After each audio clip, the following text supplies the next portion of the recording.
Thank you, Jim, for the warm introduction, for your leadership, and for all you do for progressive candidates here in New Hampshire. I want to thank Ray and Jean and all of the elected and party officials who are here today for your public service. I'm going to be very brief, or try to be, because really Jean and Dick and Sylvia said everything I wanted to say.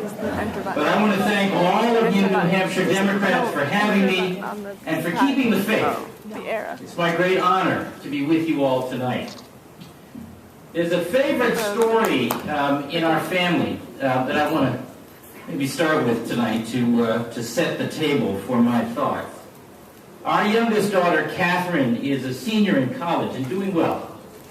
And I remember so clearly sitting at her high school graduation from just a couple years ago and reflecting on the difference between her journey to that moment and my own journey to that kind of moment some 30 years before. I grew up on the south side of Chicago, most of that time on welfare. I lived with my mother, my sister, and my grandparents in a 2-bedroom tenement. My mother and sister and I shared one of those bedrooms and a set of bunk beds. You go from the top bunk to the bottom bunk to the floor every third night on the floor. I went to big, broken, overcrowded, under-resourced public schools. I can't remember a time when I didn't love to read, but I don't remember actually ever owning a book until I got my break, as Jim was saying, through a scholarship in 1970 to go to Milton Academy, a boarding school outside of Boston. For me, that was like landing on a different planet.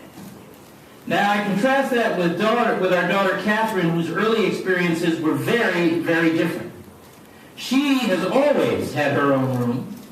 For most of that time in a big house in a leafy neighborhood, in the neighborhood where I used to deliver newspapers when I was a student at Milton Academy. By the time she got to high school, she had already traveled on 4 continents.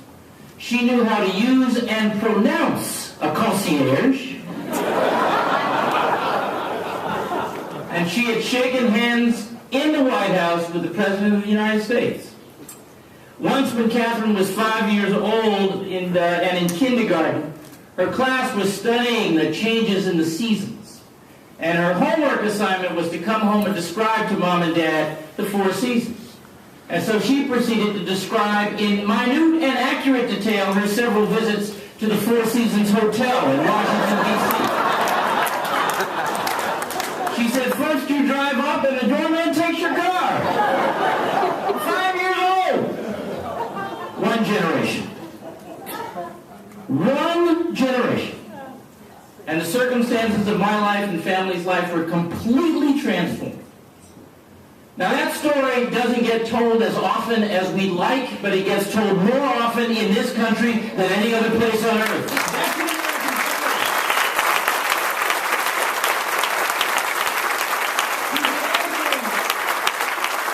To be able to imagine a better way for ourselves and our families, and then to work for it, is the American dream. Well, my friends, in the minds of too many of our fellow citizens today, the American dream is up for grabs. Thanks to the global economic collapse, millions of people have lost their jobs, their savings. Thousands have lost their homes. Many, maybe some of you, have lost confidence. In Massachusetts, and maybe even here in New Hampshire, some folks harbored doubts about the American dream even before this economic collapse. Nearly 5 years ago now, when I first came to office, young people and jobs were leaving our state. Roads and bridges were crumbling. We had enacted health care. My predecessor then had vetoed the funding for it, but we had yet to implement it. Stem cell research was banned. Our clean energy potential was stuck in ideological stalemate. The poor were in terrible shape, but the middle class were one paycheck away from being poor and deeply anxious about it. And we had had 16 years of Republican leadership more interested in having the job than doing the job. So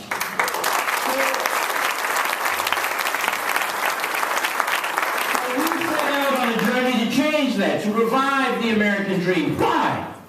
Because we owe a generational responsibility to leave things better for those who come behind us. Just as we were getting started, the economy collapsed.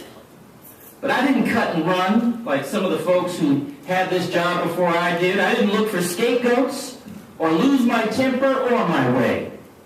Instead, just like families all across the Commonwealth in our country, we took a fresh look at our plan. We stiffened our resolve. And with our values foremost in mind, made choices. Like everybody else, we cut spending and headcount and slimmed down or eliminated programs, but we also chose to invest in education, in health care, and in job creation, because we all know that educating our kids, securing our health care, and getting people back to work is the path to a better future.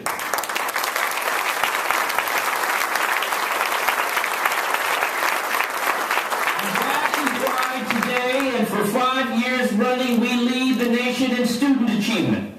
That's why we lead the nation in health care coverage, with over 98% of our residents insured today, 99.8% of children. No other state in America. That is why we're creating jobs faster than 46 other states, and why our GDP is growing 3 times as fast as the national GDP. That's why we lead the nation in energy efficiency and in veteran services. And that's why in our Commonwealth today, you can marry anyone you love.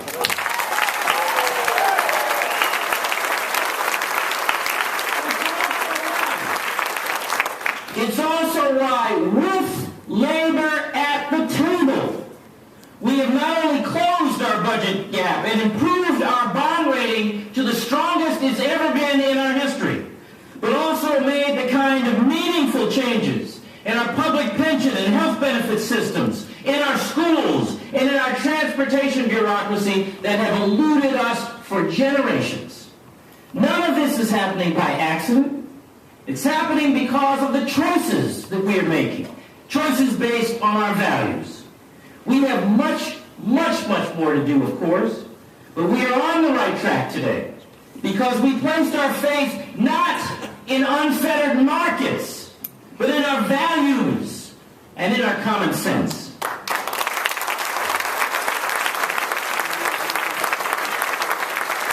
Now, as everyone has said tonight, Republicans would make very, very different choices. And let me be clear, I am governor of all of the people of the Commonwealth, people of either party or no party, the ones who voted for me and the ones who didn't, the ones who agree with this or that policy choice and the ones who don't. That's the job. But the values that inform my choices are those of a Democrat. And the values, and therefore the choices, of the National Republican Party and of their presidential candidates today are very different. Coming into 2012, we better be crystal clear about that. After you cut through all their slogans, their fabulous little sound bites, all that Republicans are saying is that if we just shrink government, cut spending, crush unions, and wait, all will be well.